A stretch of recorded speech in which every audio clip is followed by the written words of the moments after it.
la bonne heure de 15h à 16h sur Canal Algérie, bien sûr. Et bien pour aujourd'hui, nous allons avoir un plateau dédié à la jante féminine, j'ai envie de dire au savoir-faire à l'algérienne et à la créativité à l'algérienne, puisque des artisanes nous font le plaisir d'être avec nous cet après-midi.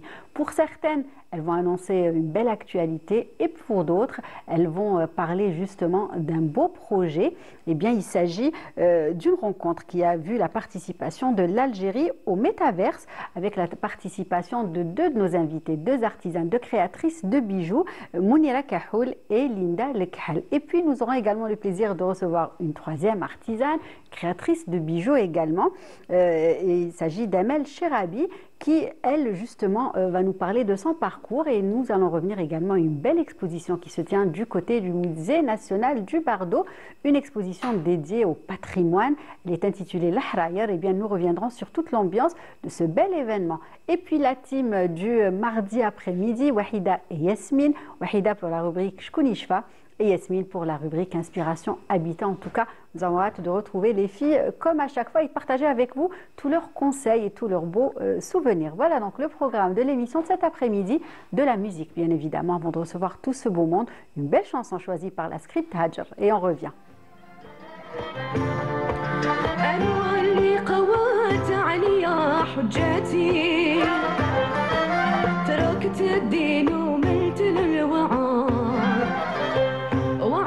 بماني بما يتعنى افتخرت بالغرام مقصر خطواتي وتركت اللي بين افتخار من لا يتمنى محبتي يتمنى غلبت حيلته 10 زمان حيلاتي دار لسان وسيف للغدار من اللحظة ومن البرق المزنار نبكي على ذنوبي وضياع أوقاتي يوم الهول وضربة القبور بدي يا ربي سيدي بالحسنى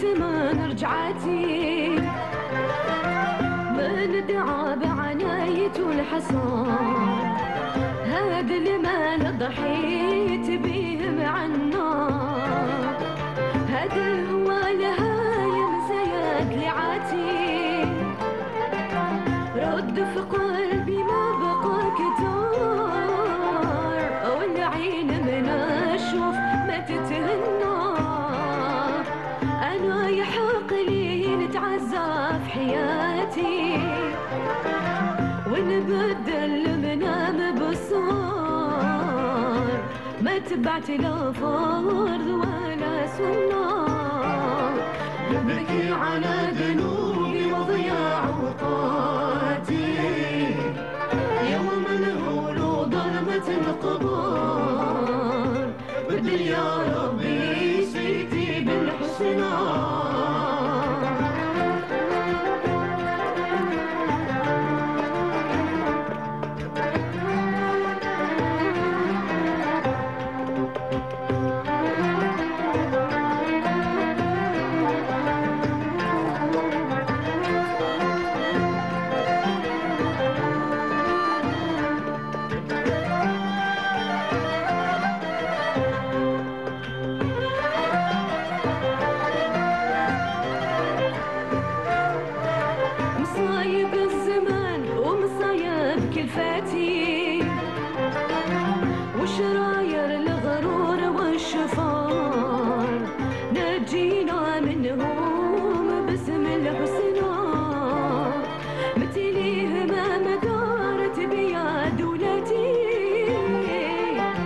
رفعوا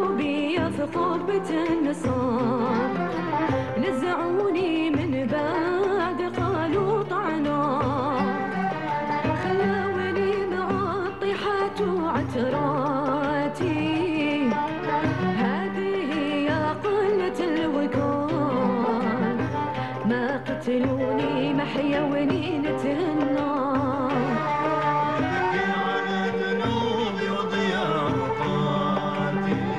يوم الهون وظلمة القضاء بدل يا ربي سيدي بالحسنى نبكي على ذنوبي وضياع طاعتي يوم الهون وظلمة القضاء بدل يا ربي سيتي بالحسنى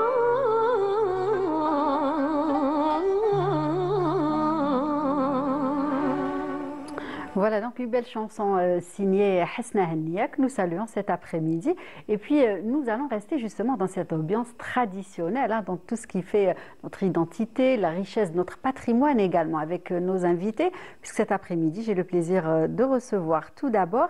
Allez, je vais commencer par Amel Cherabi. Comment ça va? Ça va très bien, merci. Bienvenue. Alhamdoulilah, Selmek, merci. Merci d'avoir accepté notre invitation. Donc vous faites, j'ai envie de dire qu'avec vous cet après-midi, on va parler d'actualité, Oui. déjà de votre parcours, de votre savoir-faire, hein, puisque vous êtes créatrice de bijoux, Oui. mais vous exposez en ce moment au musée du Bardo, n'est-ce pas? Tout à fait, oui. Voilà, donc une belle exposition en tout cas qu'on va proposer cet après-midi aux téléspectateurs qui se poursuit. Elle a été prolongée, hein. Oui, Voilà, Pour tout le monde, 3 mois. voilà, en tout cas au grand bonheur bien évidemment de tous ceux qui n'ont pas pu se c'est déplacer. ce jour-là, oui. Voilà, et puis nous avons également le plaisir de recevoir Linda El Khal. Comment ça va? Ça va très bien, merci. Bienvenue. Là, c'est le mec, merci. Merci d'avoir pour accepté l'invitation. notre invitation. Donc, Là, créatrice de bijoux également, Oui, tout à fait. n'est-ce pas? Mais avec vous, on va parler d'un autre sujet hein, très intéressant qui concerne l'Algérie. Et vous n'êtes pas toute seule justement à avoir participé à ce projet, puisque Mounira Kahoul est également des leurs ou des vôtres, ou on verra tout à l'heure. Comment ça va, Mounira? Ça va, alhamdoulilah. Je vous Bienvenue. remercie. Merci. Merci en tout cas d'avoir accepté notre invitation encore une fois. Et puis Yasmine est également avec nous. Comment ça va? Ça va, très bien. Début de semaine, ça va? Ça va, ça va. Pas trop dur, un peu de pluie. Oui, un peu Ça fait du bien, franchement. fait du bien, mais On s'y attendait pas. voilà, c'est ça. Voilà, par rapport à la garde-robe. C'est ça, Mais sinon, ça exactement. fait du bien.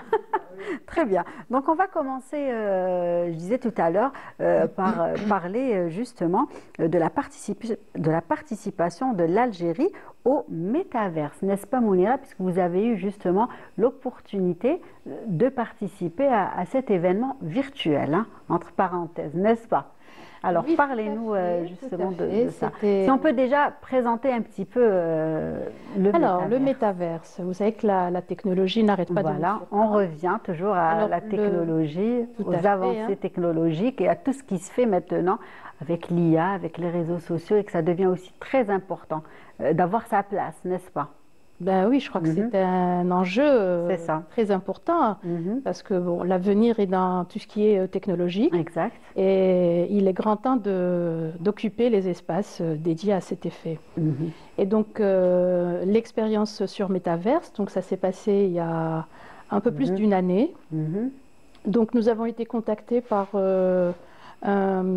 une boîte tunisienne à la base, Mhm.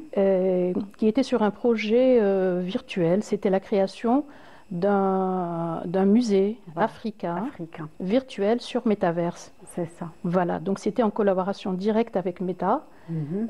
Metaverse, c'est quoi? C'est une plateforme d'échange, c'est un peu un réseau de communication et de partage. Mhm. Mais la différence entre Metaverse et les autres réseaux, Mhm. c'est que dans les réseaux qu'on connaît maintenant, les réseaux Oui, conventionnels, j'ai envie de dire oui, maintenant, c'est ça. l'échange se fait, il y a un échange de messages et un échange, Mhm. disons, j'ai envie de dire un peu superficiel par rapport à Metaverse. Mhm. Dans Metaverse, l'échange se fait de manière différente en fait. Mhm. Le personnage est complètement immergé dans C'est immersif, on va dire, hein. C'est immersif, c'est Mhm. exactement le qualificatif. Mhm. Métaverse, donc la définition, à la base c'est un mot anglais Mhm. et il est composé de deux parties. Donc méta, Méta. c'est tout ce qui est au-delà de, hein, Exact. comme métaphysique, Mhm. méta. Et verse, c'est l'univers. Donc en fait c'est au-delà de l'univers dans Exact. lequel nous vivons. C'est tout un monde. Très bien. Et voilà, donc on a eu cette chance d'avoir Mhm. participé à cet événement. Et l'événement, donc comme je disais tout à l'heure, c'était constituer un musée C'est ça, virtuel africain. africain dans lequel il fallait présenter Mhm. des bijoux. C'est ça. Donc vous Entièrement avez été créé. sollicité, vu que vous êtes créatrice de bijoux, vous avez été sollicité pour mettre en avant justement la richesse des bijoux que nous avons, hein. Il faut dire Tout à qu'ils sont fait. très beaux, qu'ils racontent une histoire, qu'ils ont aussi une histoire. On va laisser peut-être Linda El-Khal en parler. Oui, tout à fait. Donc, on a été sélectionnés parce que nous Mhm. sommes déjà bijoutières C'est ça. et il fallait donc choisir des bijoux du patrimoine Mhm. qui Voilà. devaient avoir, Il y avait des critères à respecter, hein. oui, Mhm. donc une histoire, des bijoux qui avaient une C'est histoire, ça. D'anciens bijoux, tous les anciens bijoux ont absolument. une histoire. Et donc, il nous a été demandé de le faire en deux variantes. Mhm. Notre tâche était en fait de faire des croquis du bijou, pas le réaliser concrètement comme on a l'habitude de le faire. D'accord, d'accord. Et avec la boîte avec laquelle nous avons travaillé, il y avait toute une équipe de développeurs D'accord. qui nous ont accompagnés Mhm. et qui répondaient à toutes nos exigences pour que, Oui.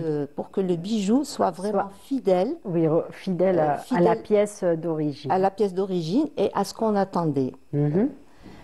Donc, il n'y avait pas uniquement ça, il y avait aussi, donc, comme il s'agissait donc d'un musée, Mhm. et dans le musée, il fallait qu'on ait notre propre stand. D'accord. Donc, Waouh. voilà, c'était On dirait presque qu'on parlerait du musée du Bardo, n'est-ce pas, là où expose ML, mais non, c'est pas le cas. Voilà, justement, la technologie, où va la technologie? Où à fait. allons-nous, j'ai envie de donc, dire. et puis, du moment que c'est la première et l'unique participation de l'Algérie Oui. dans Mhm. ça, donc pour le stand, il fallait aussi on a été très rigoureuse sur ça. Oui, Et exigeante parce qu'on a voulu aussi mettre la touche algérienne, Mhm. l'identité Exact. algérienne. Mhm. Alors, donc il fallait que le sol Oui. soit comme le sol qu'il y a dans les musées, Mhm. les murs aussi, D'accord. un peu de l'architecture, Oui. voilà. Mais tant mieux pour nous, on a été donc très bien suivis, l'équipe Mhm. était formidable D'accord. et puis voilà. Ils ont pu réaliser justement vos Oui. exigences Oui. à travers. Et maintenant, donc, l'Algérie, Oui. à travers nos bijoux, Mhm. existe dans C'est ça. dans ce musée Musée africain. africain. Voilà. En plus de ça, donc, Mhm. il y a donc donc il y a l'immersion et il y a aussi l'interactivité. Oui. En fait, quand vous visitez ce musée, vous le visitez à travers, donc si vous avez l'intention de visiter, donc il y a un travail qui se fait de façon à ce que vous êtes dedans à travers un avatar. D'accord. Waouh. Ouais, Voilà. bah, donc Et les vous filles. virtuelle. Oui. C'est exactement le même principe. Voilà, principe d'accord. de jeu. Mhm. Donc vous entrez dans le musée, vous pouvez donc discuter avec l'exposant. Voilà. Oui. Parler donc, discuter avec lui, Mhm. porter même, si vous voulez porter des changements, il faut proposer des changements. Vous pouvez même le prendre entre les mains. D'accord. Et plus encore, Oui. c'est aussi une vitrine. Si vous avez Exact. l'intention de vendre votre bijou, on peut aussi le vendre à travers cet D'accord. univers. Ok, d'accord. Alors, oui, c'est impressionnant ce que vous nous racontez là. Mais vous, justement, les filles, mesdames, hein, Mounira et Linda, qui êtes habituées aux expositions, aller à la rencontre des personnes qui viennent justement visiter, qui viennent acheter vos bijoux, poser des questions aussi, hein, parce que des fois, on se demande avec quoi c'est fait, comment vous l'avez fait, les techniques aussi. Oui. Qu'est-ce que ça vous fait de vivre une telle expérience? Allez, Mounira. Ben, l'expérience, j'avoue qu'elle est vraiment unique Oui, par rapport à un franchement. quotidien. Déjà, le fait que ça soit virtuel, donc concrètement, le bijou, Oui. on l'a jamais touché, on l'a Exact. jamais eu entre les mains, Mhm. mais on est arrivé à créer un bijou qui a une origine, qui a une histoire, parce qu'il Mhm. fallait donc donner l'histoire Bien sûr, du bijou. Mhm. Voilà, il fallait donc, comme elle a dit, donc donner au moins deux versions Mhm. de ce bijou. Et puis ce qui était bien aussi, c'est que donc, dans le pavillon Algérie, nous étions 5. Oui. D'accord. Donc dans le pavillon Algérie, donc, on était 5. Chacune avait son stand d'exposition. Le pavillon a été fait exactement à l'image du musée du Bardo et d'autres maisons algériennes. Traditionnelles algériennes. On y tenait, hein, donc il fallait le faire. Et ce qui était bien, c'est qu'en fait, ils ont respecté tout notre travail, parce que dans chacun des stands, il y avait une exposition de tous les croquis qu'on avait envoyés. Donc, ils étaient accrochés au mur, et donc le visiteur pouvait voir l'évolution, donc l'évolution de la création du bijou. Il y avait tous les croquis qui étaient faits à main levée. Il y avait aussi la bibliographie, donc tout ce qu'on connaissait, l'histoire du bijou et tout. Et puis, il y avait une vidéo qui passait en boucle dans le stand. Et la vidéo, c'était chacune des créatrices qui racontait l'histoire de son bijou, ses origines, la création, le pourquoi des changements. L'évolution en fait très riche, voilà. Et au milieu, il y a le bijou exposé que le visiteur peut prendre dans la main. Et il y a sur le côté, il y a une petite un tableau de clés, voilà, une fenêtre, des petites clés qui permettaient à chaque visiteur de porter un peu les variantes qu'il veut. D'accord, très bien. Et quels sont les bijoux, comment vous avez fait justement pour choisir les bijoux? Bon, quels sont les bijoux qui vous ont plus parlé, j'ai envie de dire, et que vous avez présentés dans une telle expérience? Oui.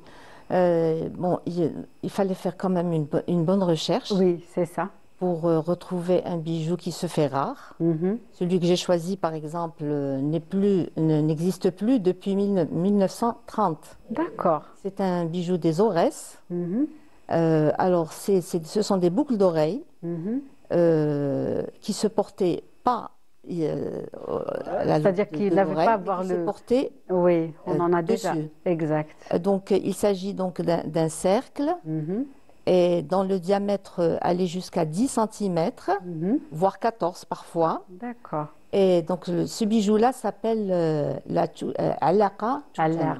Alaqa Chouchana. Chouchana, d'accord. Oui.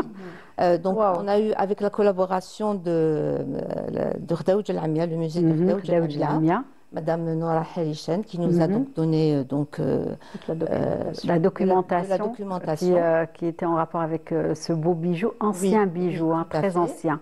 Donc le bijou que j'ai choisi, initialement, à l'origine, il est en argent. Alors donc il y a une pièce centrale qui pouvait servir de porte-parfum ou carrément une amulette. Oui.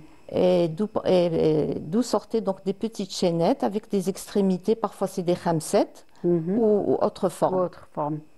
D'accord. Donc moi, la transformation que j'ai portée dessus, c'était au lieu que ça reste, j'en ai fait donc au niveau de l'oreille. Au niveau de l'oreille, j'en ai fait donc un collier. D'accord.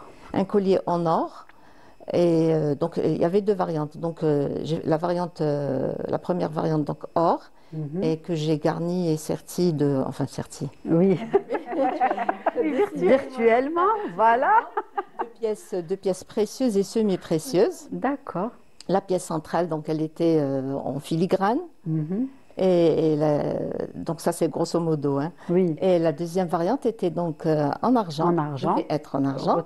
Et avec donc du corail, qu'est-ce que j'avais choisi aussi? La turquoise, tout à fait. Et j'avais opté aussi pour des khamsettes, dans l'extrémité des chaînettes. D'accord, voilà. Très bien. Donc c'est un ancien bijou qui ne se porte plus malheureusement. Est-ce que vous pensez qu'on peut relancer justement ce bijou en boucle d'oreille qu'on peut porter quotidiennement? Pourquoi pas lancer la tendance? Oui, ça fait partie de mes objectifs. D'accord. Au départ, quand j'ai commencé dans la bijouterie, je ne savais pas trop, mais j'avais un grand penchant pour tout ce qui est bijoux du patrimoine. D'accord. J'essaye, en tout cas, de reprendre des anciens bijoux avec une touche personnelle, de façon revisitée, de façon à ce que ces bijoux-là puissent être portés par toutes les catégories de femmes et dans toutes les circonstances. C'est ça, qu'on puisse porter aussi au quotidien, pourquoi pas? Au quotidien, tout à fait. Voilà. D'accord. Donc, c'est pour ça que j'ai choisi ce bijou-là qui a disparu. Et de façon à ce que, Inch'Allah, je compte le réaliser concrètement. Très Il ne bien. reste pas dans le monde Voilà. virtuel. N'hésitez pas à venir nous le présenter ici. Je serai la première à le porter avec grand plaisir. En tout cas, et vous, Mounira, Alors, qu'est-ce moi, que vous avez j'avais choisi la mahazma. D'accord, ouais, ouais. Oui, alors la mahazma, donc C'est traditionnelle, donc aussi un bijou très connue, qui s'est porté à travers les années, les siècles, j'ai envie de qui dire. Hein. continue à être Et qui portée. continue, quoi, contrairement à la boucle d'oreille qui a disparu. Oui, mais moi, ce qui avait attiré mon attention justement sur la ceinture, c'est que au départ, c'était un bijou masculin. Mhm. C'était un bijou qui était porté par les hommes. D'accord. Oui. Ah, Et il y a aussi cette dimension thérapeutique, mhm. pas uniquement de la ceinture, mais de tous les bijoux. Dans le temps, les bijoux étaient portés au niveau de points sensibles, donc au niveau des articulations, C'est autour vrai. de la taille et sur la C'est ce qu'on tête. dit, oui. Voilà, donc Des ça fois, on vous avait, conseille, si vous avez mal, vous Mais conseille certains à matériaux porter, aussi. oui, le nhas, c'est ça, oui, c'est que ça. ça soit des métaux nobles. Mhm. Donc c'était ça qui avait attiré mon attention. Et donc, il y avait toute l'histoire de la ceinture qui était exposée dans une vidéo et à travers la documentation qui était affichée. Et puis, j'ai voulu donner un aspect un peu moderne à cette ceinture, avec toujours deux versions, or et argent, une ceinture qui est articulée avec des formes géométriques et tout.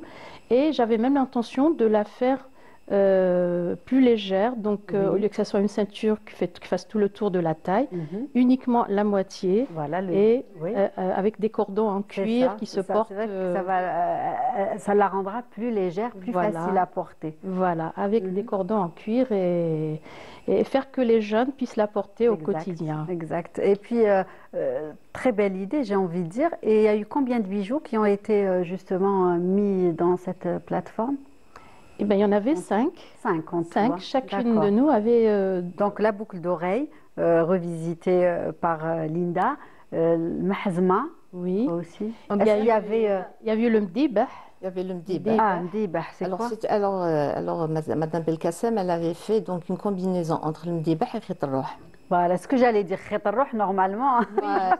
Elle avait fait une ça combinaison, passe bien. oui, C'est un des bijou deux. très ancien. Il y avait aussi un Chintouf Louise, qui était revisité par aussi par Khoja. Bah oui. Revisité par, donc, il y avait Chintouf Louise. Il y avait aussi donc, la participation de, je ne me rappelle plus de son prénom. Oui. Celle de la dame de Constantine. La dame de Oui, de Constantine, Constantine aussi. qui avait revu les bzimettes. bzimettes, voilà. D'accord. Qui avait revu le bzimet. Elle a déjà... Donc, bzimet, c'est ce qu'on porte sur les tenues sur les chéries, on tenues tient avec, chéries, voilà. Voilà, c'est Voilà. Qu'elle avait, il me semble, transformé en boucle d'oreille. En boucle d'oreille et en collier. Voilà. Voilà. très bien. Et donc, tous ces bijoux étaient présents, représentaient l'Algérie dans ce musée virtuel. Sont présents et restent Sans présent, hein, sont dans voilà. le C'est monde toujours virtuel. d'actualité. C'est toujours d'actualité. Et Qui juste, sont visités par C'est ça. voilà, justement. Alors. Comment accéder? Est-ce qu'il faut s'inscrire? Comment ça marche? Bon, maintenant, par exemple, si vous voulez, il y a carrément un lien sur D'accord. YouTube. Vous Voilà. pouvez rentrer. Sur Internet. Et exactement, vous pouvez rentrer et voir carrément les bijoux. Mais bon, D'accord. maintenant pour rentrer dans le musée, comme on a dit, Oui. avec un avatar, Oui. là c'est vraiment, il faut avoir certains moyens. D'accord. Il faut être doté déjà d'un PC, d'un ordinateur Portable. spécial, Ah, gamer. Ah, ordinateur ok. gamer, carrément. D'accord. Voilà. Ok. Et, Mais je pense que ça peut le faire avec nos j'en ai garçons. un, Voilà. Et après, donc, il y a un autre programme. Oui. Ça, en fait, c'est la deuxième étape que nous devons terminer avec eux. C'est-à-dire télécharger un programme. C'est ça. Voilà. Parce que là, le projet HEDA, il est étalé sur 3 ans. D'accord. Donc, jusque-là, c'était donc la création du pavillon, nos bijoux. C'est l'inauguration. Tout à fait. Donc, l'immersion, si vous voulez, maintenant, ça y est, le pavillon d'Elna, il est à l'intérieur du musée africain. Mais pour l'interactivité HEDA, D'accord. c'est encore une autre, parce qu'il y a un gros travail qui Oui. doit se faire en amont. C'est ça, très bien. En tout cas, un très belle initiative. Bravo, hein, mesdames, de représenter justement ces différentes facettes de notre patrimoine virtuellement, j'ai envie de dire, et à travers un beau projet qui met l'Afrique et les richesses africaines en avant. Et justement, vous parliez tout à l'heure de revisiter le bijou. Chaque bijou avait une histoire, et tout ça, c'est un savoir-faire. Et justement, Mounira, vous pouvez nous parler d'un bel atelier qui se tient actuellement, n'est-ce pas? Ah oui, les ateliers, toujours dans le cadre du mois du patrimoine, c'est ça, qui tire à sa fin. Ça passe vite, hein? Ça passe très vite, absolument. Oui. Donc, le musée Khdaoudj Lamia, qui sont très actifs. Pourtant, le musée est fermé pour travaux de restauration. Donc, ils n'ont pas raté l'occasion pour célébrer le mois du patrimoine. Donc, pendant 3 jours, hier, aujourd'hui et demain, il y a une exposition qui se tient. Donc, de bijoux du patrimoine et de bijoux revisités aussi, modernes et traditionnels. Aussi. Et en parallèle, il y a aussi des ateliers. Donc, il y a des artisanes qui sont là-bas avec leurs outillages. Ils sont en train de faire des démonstrations. C'est ouvert au grand public. Et tous ceux qui sont un peu curieux et intéressés peuvent y aller et toucher et voir les techniques de plus près. Exact. Et aujourd'hui, on constate qu'il y a beaucoup de jeunes qui s'intéressent justement à la création de bijoux, et pas que des filles, parce qu'on a même reçu des garçons ici même sur ce plateau. Oui. J'ai envie de dire c'est un peu normal, parce qu'à la base, les artisans de bijoux, voilà. La plupart c'était des hommes. Exact. Mais vrai. Comme les cuisiniers, on dit que les meilleurs cuisiniers sont des hommes. Pareil pour les bijoux. Pareil pour les bijoux, depuis longtemps, ça a été un métier d'homme. Mais au contraire, récemment, il y a un intérêt, un engouement pour les femmes. Et j'avoue que c'est rassurant. Oui. C'est très rassurant. C'est encourageant surtout. Exact. Et donc, Linda El Khal, vous aussi, vous êtes dans la création de bijoux, n'est-ce pas? Oui. Parlez-nous un petit peu de ce que vous faites. C'est la première fois que je vous reçois. Donc, j'ai envie de savoir plus de choses sur vous. Pour ma part, c'est la première fois que je vous reçois. Donc, on va parler de ça dans un tout petit moment. On va revenir et continuer à parler de bijoux avec vous, avec Amel Cherabi notamment. Mais ce que j'ai envie de vous proposer tout de suite, mesdames, c'est de découvrir la rubrique du mardi après-midi qui est signée Yasmine Assari, qui est intitulée Inspiration, Habitat, les jingles.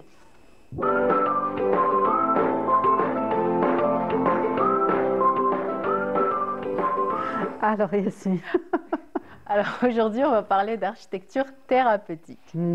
J'ai choisi ce sujet parce que d'abord, j'avais un petit projet, enfin pas un petit projet, j'avais un projet que je gérais récemment. Oui. Et on va voir que l'architecture ne sert pas uniquement à abriter, mais elle sert aussi à soigner, à guérir et à apaiser. D'accord. Oui. Bien, on a hâte de savoir comment. Oui. Alors souvent, on pense que l'architecture sert justement à créer des abris, mais justement, à travers elle, on peut vraiment, je dirais, soigner carrément certaines pathologies. D'accord, oui. Et donc, en premier lieu, on va voir qu'est-ce que l'architecture thérapeutique, c'est quoi? Donc, c'est vraiment la création et la conception d'espaces pour favoriser le bien-être mental, la santé mentale, mais aussi physique et émotionnelle des habitants. C'est vrai. Et on la retrouve surtout, surtout ces dernières années au niveau des hôpitaux. Les hôpitaux, les maisons de vieillesse, les écoles, mais aussi les prisons. Et les logements, bien évidemment. Mais c'est vraiment quelque chose que les chercheurs, il y a beaucoup de chercheurs maintenant qui se penchent sur cette question. Il y a beaucoup de pathologies qu'on arrive à guérir à travers ça. Et puis, je vous pose la question ici. Quand vous êtes dans une pièce complètement fermée, hermétique, où il n'y a pas de lumière naturelle, comment vous vous sentez? Vous vous sentez oppressé. C'est vrai, exact.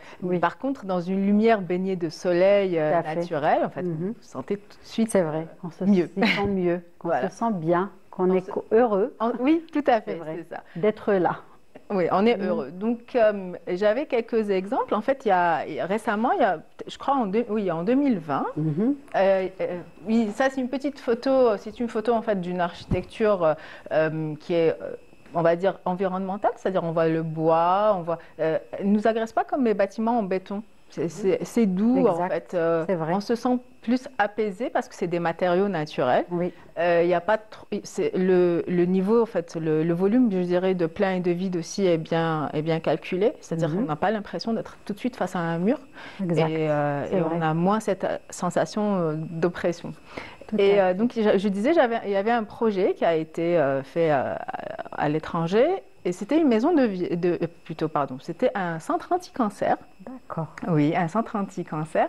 C'est celui-ci, alors, Wow. un centre anti-cancer. C'est vrai Et que voilà, ça c'est pour ça que change je disais la donne. architecture thérapeutique. Oui. Alors, vous imaginez quand on vous annonce que vous avez un cancer et que vous allez dans un environnement hospitalier complètement gris, fermé, ou blanc, pas gris, mais blanc. Oui. Déjà, en fait, vous ressentez, je dirais, 3 fois plus la maladie. C'est ça, oui, oui. Et d'où, en fait, cette architecture-là qui nous rapproche de la nature, donc en utilisant aussi donc, du bois, des matériaux naturels. La plante de la nature est très présente aussi. Très présente. Très, très présente parce qu'en fait, elle Ça aère l'esprit, on va dire. Oui, c'est exactement ça. On se sent tout de suite mieux au contact de la nature parce que l'homme a besoin de la nature. Et puis, il y a l'échelle humaine, en fait. On n'a plus, là, les plafonds, les hauteurs sous plafond immenses, où on se sent, en fait, un petit peu perdu dans l'espace. On a l'échelle humaine, donc on a des petits espaces comme à la maison, c'est-à-dire les salles de réception, de rencontres, les salons et tout, sont vraiment comme des petits salons qu'on retrouve chez soi. Ça, c'est toujours le même projet. Et donc, ils ont conçu le projet comme 3 entités, 3 blocs différents, mais reliés avec la nature et des jardins. Et comme ça, en fait, les patients se baladent. Vous voyez comme c'est joli, on a l'impression que c'est une maison. C'est vrai. Et on s'y sent chez soi. Voilà, c'est le principe, c'est pour apaiser le patient. Et des études ont prouvé que plus le patient se sent apaisé et calme, plus il guérit rapidement. Oui, on ne guérit pas bien évidemment toutes les maladies, aussi, hein, le moral mais est très voilà, la important. santé mentale est très très importante. Exact. Et puis, en espérant voir un projet comme ça ou ressemblant peut-être. Alors voilà, comme je disais tout à l'heure, j'avais récemment un projet d'un centre anti-cancer et le maître d'ouvrage justement exigeait de prendre en considération donc l'aspect paramètres. Oui, tous ces paramètres, l'aspect décoration intérieure, émotionnelle et psychologique des patients à l'intérieur. Alors d'ailleurs, bravo je leur passe le bonjour, à toi et au chef de ce mais voilà. projet. Mais je ne peux pas les citer, voilà, très bien. Donc ça commence à venir. Donc même en Algérie, il y a de grands efforts en tout cas. Et on avait vu la photo qui était passée aussi donc au niveau des écoles. On construit maintenant, on construit en essayant d'intégrer toujours la nature à l'intérieur et ça favorise l'apprentissage. On se sent en contact avec l'extérieur. On n'a pas l'impression qu'on est puni à l'intérieur d'une classe. Et ça favorise le bien-être. Exact. Super en tout cas. Oui, c'est très joli. Très bien. Et je dirais donc pour cette architecture, on peut aussi la retrouver donc même chez soi. Donc on peut carrément créer un petit coin lecture à côté d'une fenêtre avec des plantes. On peut créer aussi retrouver cette ambiance-là au niveau du salon avec aussi donc la lumière naturelle est très importante. La lumière naturelle, les couleurs calmes et apaisantes. On peut voir sur cette photo donc c'est un séjour. Très beau. Voilà, les couleurs calmes et apaisantes, les plantes, bien évidemment, toujours.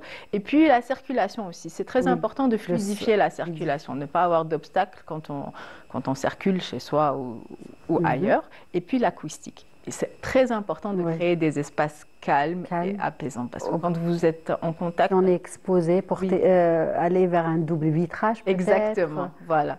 Ou d'autres isolants dont tu as évoqué bien évidemment lors de tes anciennes rubriques. Le plus important, c'est qu'il n'y ait pas de nuisance sonore. Vraiment créer un espace un cocon, je dirais, de bien-être qu'on peut retrouver donc même chez soi. Ici, on peut voir donc c'est une photo parce que personnellement j'aime bien ces endroits-là. Oui, c'est vrai. Donc on peut s'asseoir, lire et puis on a une vue sur l'extérieur. On n'a peut-être pas la chance d'avoir cette vue-là, mais Oui. déjà avoir une vue sur l'extérieur, C'est ça. Et justement, Linda, je pense que quand on fait un travail où on appelle bien évidemment sa créativité, c'est très important d'avoir un coin où on s'y sent bien et où on Tout à peut, fait, n'est-ce pas? l'environnement a un Mhm. impact très très important pour tout le monde. Mhm. Et plus encore, je crois, pour les personnes qui réalisent des choses de ses mains. C'est ça, Voilà, exact. tout à fait. Donc l'environnement, il a un impact et joue un rôle important dans tout processus, Oui, voilà, dans tout processus créatif ou de bien-être. exact. Ouais. Très bien. Voilà. Donc, oui. C'est les principes d'aujourd'hui. Donc Mhm. voilà, l'architecture thérapeutique, c'était en fait pour un peu introduire cette notion-là qu'on ne connaît Mhm. pas beaucoup. Mais voilà, on la retrouve, je disais tout à l'heure, il y a même une prison à Oslo. Ici, Mhm. c'est une bibliothèque dans un, D'accord. ailleurs, oui. Mais voilà, donc on prend le livre et puis vous avez la balançoire. Donc c'est Ouais. vraiment quelque chose qui, Mhm. c'est une ambiance qu'on ne retrouve pas partout et ça vous incite en fait. Enfin, c'est pas ça vous incite, mais ça vous donne envie. Exactement, d'être là et de prendre un livre et d'aller le lire sur la balançoire. Donc, comment ça s'appelle? Architecture Thérapeutique. thérapeutique. Voilà, je pense qu'on devrait tous y penser, n'est-ce pas? Pour un petit peu concrétiser ça du côté de chez nous. Très bien. Ben, merci Yasmine pour les conseils de cet après-midi.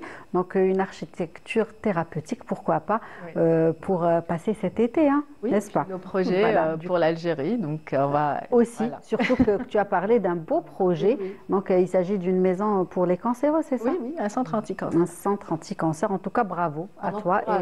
Oui, On l'encourage tout à fait ce genre d'initiative. C'est vrai, en espérant que ça va se généraliser. Oui. Très bien. Ben, merci Yasmine. En tout cas, merci pour le choix de la rubrique de cet après-midi. On va continuer de parler de bijoux, de créativité, d'actualité également. Je disais tout à l'heure qu'une belle exposition est actuellement du côté du musée musée du Bardo. d'Alger.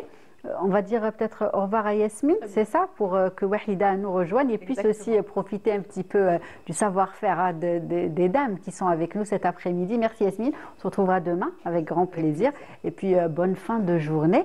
Allez, une chanson pour recevoir Wahida et on revient. À tout de suite. علي بحالي سهرت الليلة وداق مررت الحيل علي بحالي سهرت الليلة داق مررت الحيل عليك انت اللي قلبك نقاس بالسموم سهر معالي لك مهموم عليك انت اللي قلبك نقاس بالسموم سهر معالي لك وضوء يا ليلي يا ليلي اشحال طويل انت يا ليلي يا ليلي اشحال طويل انت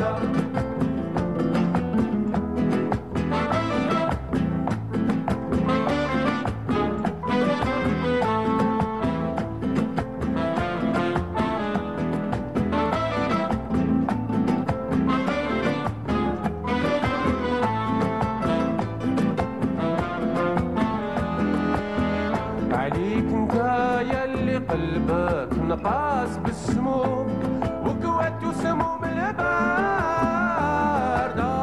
عليك انت اللي حاير وتسال في النجوم في زمان الحيلة الخداع والمادة يا في الليل والنهار زانو ما بغات تزول وعلى حيرته لاموه قالوا ما في فايدة وعلى حالته خلوه وعلى حالته سيبوه خلوه يسال في ليلو يشكي ويقول يا ليلي يا ليلي اشحال طويل انت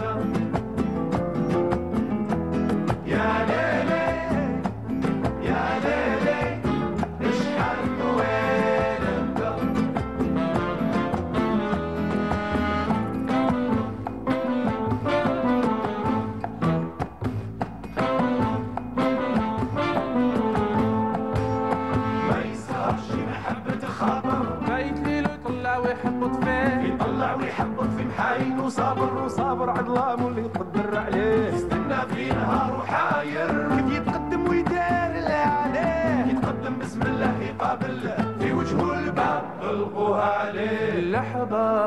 صحاب وقت الشدة خلاوني وقت الشدة خلاوني وخلاوني ليلي طويل يا ليلي يا ليلي اشحال طويل انت يا ليلي يا ليلي اشحال طويل انت اشحال طويل انت يا ليلي يا ليلي اشحال طويل انت يا ليلي يا ليلي اشحال طويل انت. Voilà donc une belle chanson du groupe Day pour accueillir Wahida. Comment ça va? Ça va très bien, Lilia, et toi? Oui, prête pour le départ? Oui, plus que jamais. Très bien. Avec la pluie, ça va? Pas trop dur? Bah, ça fait du bien. Ça fait longtemps Oui, qu'on n'a pas vu de franchement, pluie. oui, beaucoup de bien. Oui. Très bien. En tout cas, on a hâte de découvrir bien évidemment tout ce que tu as à nous proposer cet après-midi pour la rubrique Shkouni Shfa. Mais juste avant, je vais partager avec toi une belle information. Voilà, je sais qu'elle va t'intéresser. Du côté du Musée national du Bardo d'Alger, une belle exposition se tient actuellement. Elle est intitulée L'Harayr. Et justement, notre invitée fait partie des exposantes puisqu'elle est créatrice en bijoux. N'est-ce pas, Amel Cherabi? Est-ce que vous pouvez nous parler un petit peu déjà de votre parcours? Voilà, comment vous êtes retrouvée à faire des bijoux? Alors, je me suis retrouvée à faire ça. Enfin, j'ai commencé il y a à peu près 4 ans. D'accord. Je suis tombée sur une formation de bijouterie, une formation accélérée. Une petite formation de 4 jours. J'ai sauté sur l'occasion parce que c'est quelque chose que je voulais faire depuis très très longtemps, un domaine qui m'intéressait. Je n'ai jamais pensé en faire un métier. Oui. Donc j'ai fait cette formation et je suis tombée dans le... en amour. En amour pour ce métier. Et j'en fais depuis. Voilà. D'accord, très bien. Et justement, quel est votre style? Qu'est-ce que vous aimez travailler? Les matériaux, j'ai envie de dire, je vois qu'il y a beaucoup de couleurs. Enfin, je découvre ce qu'il y a sur le coussin. Parce qu'au départ, je pensais que c'était un coussin brodé. Voilà, mais je ne pensais pas qu'il y avait des bijoux dessus, de très beaux bijoux en tout cas. Je vois qu'il y a beaucoup de couleurs. Oui, il y a beaucoup de couleurs parce qu'il y a des pierres, il y a aussi oui, des cordons en cuir un peu colorés. Mais mon matériau, donc c'est l'argent. D'accord. Je suis amoureuse de ce, très beau, de ce là, métal. Le rose avec de l'argent, ben on reconnaît que c'est de l'argent. Donc, et les pierres naturelles. Ça, c'est mon second amour. Très bien. Donc, je travaille des pierres semi-précieuses, des pierres, ce qu'on appelle des pierres fines, et parfois aussi des pierres précieuses. D'accord, très bien. Et justement, j'imagine que vous avez fait plein d'expositions, mais voilà. Mais aujourd'hui, on va s'intéresser à une en particulier qui se tient actuellement au musée du Bardo et qui est dédiée à notre patrimoine, n'est-ce pas? Qui est intitulée Harayr. Tout à fait. Donc c'est le mois du patrimoine. Cette exposition est née d'une rencontre que j'ai eue avec Fazi Bouaouni, l'artiste peintre, il y a plusieurs mois de cela. Et donc, nous avons nos caractères ont matché, disons. On était sur la même longueur d'onde. Et puis, elle m'a dit, ça serait bien qu'on fasse un travail en commun. Et j'ai dit volontiers. Et donc, il y a quelque temps, elle me dit, tiens, ce sera le mois du patrimoine. Est-ce que ça t'intéresserait de participer à un projet, de s'unir à un collectif d'artistes? J'ai dit oui, volontiers. Mais moi, le bijou traditionnel, c'est pas mon fort. C'est-à-dire, c'est pas ce que je fais d'habitude. Je suis plutôt dans du bijou très d'aujourd'hui, quoi, contemporain plutôt. Et donc, on se décide de se lancer sur ce travail. Vous êtes quand même lancé. Oui, parce que franchement, ça m'intéresse bien que je fasse du bijou contemporain. N'empêche que mes racines sont là. Donc, je tire de temps en temps mes idées de notre riche, vraiment très riche patrimoine, culture, etc. Et donc, on fait des recherches, je travaille là-dessus pendant plusieurs mois, je sélectionne quelques bijoux et voilà, j'en ai sélectionné 3 qui représentent ceux qui... C'est une inspiration. Voilà, ce qui vous... J'ai pas repris... j'ai repris un motif. C'est Nejma Ouhlel, qu'on retrouve dans les... Ce qu'on a vu tout à l'heure, très beau bijou avec des pierres.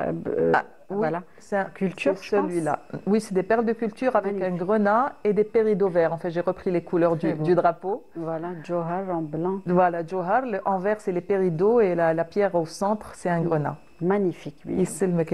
Donc c'est un motif qu'on retrouve dans tous les bijoux de l'Algérie, dans tout le nord de l'Algérie. D'accord. Voilà, donc c'est un bijou spirituel parce que ça a une dimension spirituelle par rapport à l'islam et un bijou culturel. Exact. Très beau bijou en tout cas que vous avez présenté. Donc vous en avez sélectionné 3. 3. C'est ça? Le deuxième c'est un mariès. Et là je me suis inspirée d'un bracelet retrouvé du côté de Msila. De l'époque romaine. Parce qu'en fait, quand on parle de patrimoine algérien, ce n'est pas seulement ces 10 derniers siècles, c'est les différentes strates voilà, de l'histoire. Et donc, ce bracelet m'avait inspiré parce qu'il était ajouré, un bracelet assez large, très ajouré. Et j'ai décidé de mettre une inscription, d'inscrire quelque chose en calligraphie arabe. C'est le Jazair al-Mahmiya Billah, une phrase que j'adore. Je trouve que malgré tout ce qui arrive à ce pays, on arrive toujours à s'en sortir. On prend que le meilleur. Très belle pièce aussi. Et aussi, il y a une troisième, une broche. Oui, c'est une broche. Hein. C'est Ebzim ou Khallala, comme on le dit dans l'est du pays. Donc là, par contre, je n'ai pas voulu reprendre le motif qu'on retrouve habituellement dans les broches, dans les khallalettes de l'est. C'est-à-dire, en général, c'est plutôt des formes géométriques, des symboles berbères. J'ai repris un symbole qui est plus unificateur, je dirais, la khamsa, qui est un symbole qu'on retrouve dans toute la Méditerranée. Et je l'ai un peu... en fait, je fais un voyage récemment en Turquie et donc ces bijoux m'ont inspiré aussi pour y incruster des pierres, plutôt un rubis et 3 aventurines. D'accord, en tout cas de très beaux bijoux. Hein, vous partagez avec nous cet après-midi et j'imagine que lors de cette exposition, il y avait de très belles pièces, n'est-ce pas? Oui, il y avait aussi une pièce faite... Qu'elle a mis en avant vraiment... absolument, une pièce textile unique. Donc, c'est une pièce que Fazi Bouaouni a réalisée avec une créatrice de mode aussi, Tamara Trend et Fazi Bouaouni, qui ont réalisé un kaftan. Ils se sont inspirés de Kaftan al-Qadi, donc c'est le kaftan, juste le dessus, quoi, en velours bordeaux. Et elles ont peint, enfin c'est Fazi Bouaouni qui a peint sur le kaftan un peu toutes les régions d'Algérie et les différents costumes, etc. qu'on voit en image. Il est vraiment magnifique, oui. Très belle pièce.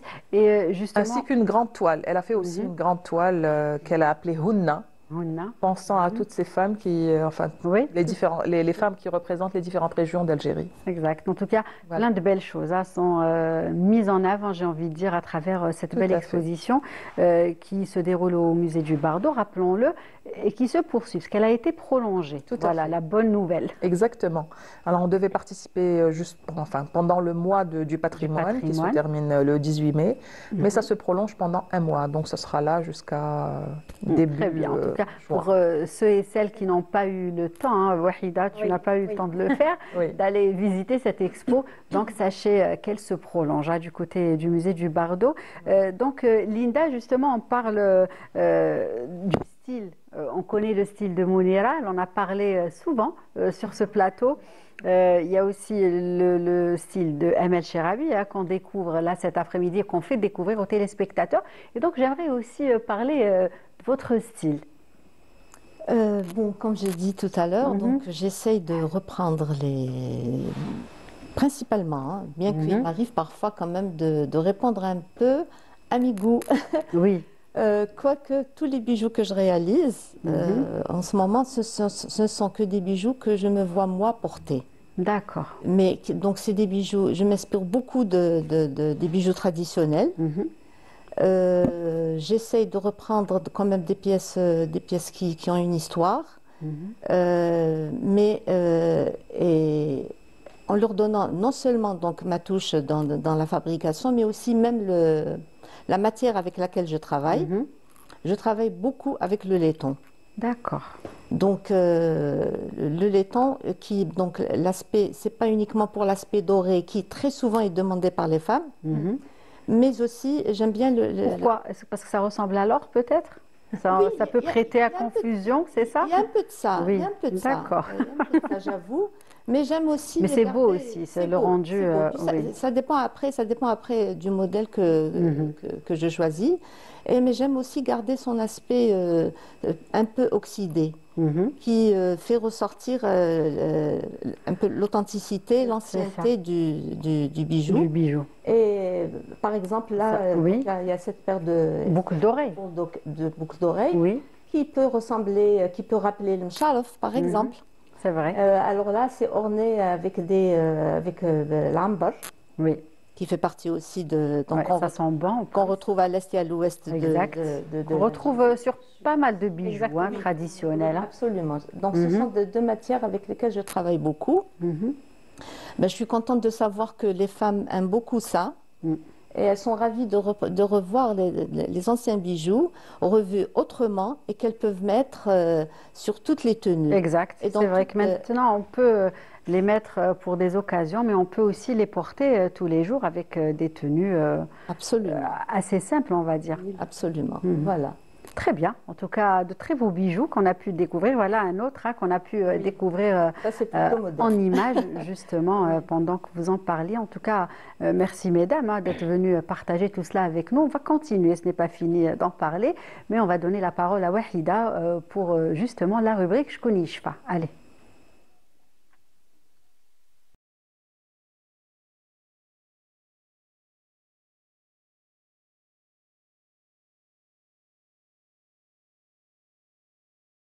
Je vous ai choisi dans Je connais pas des anecdotes que nous avions tous vécues un jour au sein de notre famille. Donc je vais vous faire découvrir la première photo et vous allez me dire si ça vous parle et si vous avez vécu cette situation. Alors mesdames, vous pouvez participer, bien évidemment. Bien sûr, donc chacune de vous va nous raconter la rubrique de Wahida. Voilà, si elle a vécu cette situation ou si ça vous rappelle bien sûr un souvenir. Voilà. Est-ce qu'on peut avoir la Ça va sûrement vous rappeler quelque chose. On ne sait pas quoi. On le découvre à chaque fois au fil de l'émission. Voilà, à travers la rubrique de Wahida. Moi, ça m'a fait beaucoup rire lorsque j'étais en train de les découvrir, de les réorganiser. Par exemple, là, la maman qui est en train de laver le tapis de la maison. Ah oui, oula. On le fait toujours. Voilà, c'est vrai. Hein. On le fait. À le faire. Je pense qu'on continue à le faire. Mais après, est-ce que les enfants continuent à jouer pareil? Donc, ça se transformait en une patinoire. Toboggan, patinoire. Oui, même une petite piscine où à chaque fois on essayait de faire des acrobaties parce qu'il y avait beaucoup d'eau. Et voilà. C'est vrai. Oui. Et on faisait tout sauf aider la maman. Tous mouillés. Oui, surtout ça. Parfois malade, parce qu'il y a le chaud et le froid, donc parfois malade, mais ça nous faisait vraiment un moment de partage, ça crée un moment de partage avec la maman, même si on ne l'aidait pas du tout, donc on l'encombrait plus qu'autre chose, mais ça créait quand même une petite ambiance. Quand même, oui, et on avait hâte de relaver les tapis avec elle pour pouvoir... on attendait toujours l'été. Oui, il commence à faire chaud pour... Exactement. C'est vrai. Donc, aussi, je pense qu'on a tous essayé un jour de construire une cabane à la maison. Oui, exactement. Donc, on a essayé de voler un peu durant la sieste. C'est pendant la sieste, quand la maman faisait sa sieste. C'est vrai. Et là, on pouvait faire des bêtises. Tout était rangé. Voilà. Et que la maman allait dormir et que tout devenait dérangé. Voilà, elle découvrait, c'était la surprise pour elle. Il fallait, une fois fini, la partie finie. Ah oui, c'était ça le deal. C'était ça. Après, c'était difficile de les faire sortir, c'était facile. Mais les remettre en place, c'était vraiment... C'était tout un savoir-faire aussi, tout comme la création de bijoux. Exactement, tout était rangé vraiment à son endroit et au bon endroit. Allez, une autre photo s'il vous plaît.